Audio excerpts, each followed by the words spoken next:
আসসালামু আলাইকুম। সবাই কেমন আছেন? আশা করি সবাই ভালো আছেন।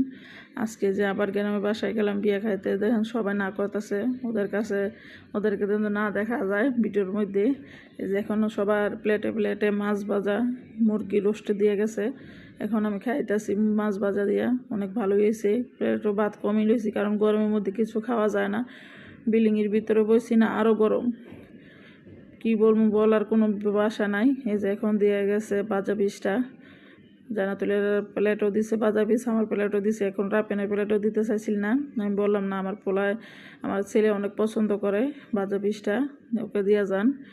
এই যে দেখেন এখন ভাজা পিস রাফেনে বলতেছে মা খুলে দাও। এখন দিয়ে গেছে কাটিটা অনেক স্বাদ হয়েছে।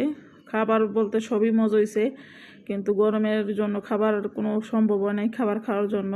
এই যে জানাতুলে বলতেছে মা আমি এত কিছু খাইতে পারো, কইছি যেটুকু খাইতে পারো, সমস্যা নাই। এই যে বোরহানিটাও দিছে। ওই যে দেখেন শরমে কি করে। আমি আর গরু মাংসটা নিয়ে নেই, কারণ গরু মাংস খাইতে পারি নাই। যেগুলো দিছে এগুলোই তো খাইতে পারি নাই। এই যে আমার বাসুরের বলে কত বড় একটা নেহারি লইছে। এখন জর্দাটা নিম। জর্দাটা আমার কাছে অনেক ভালো লাগে, বিয়েবাড়ির জর্দা বলে কথা। মিষ্টিটা আর খাই নাই, জানাতুলটা মিষ্টিটা দিয়ে দিছি। এখন শুধু পোলাওটা খাইতেছি, আমার তো অনেক ভালো লাগে। এগুলো খাইয়ে আবার নিছি আমি পোলাওটা, অনেক স্বাদ।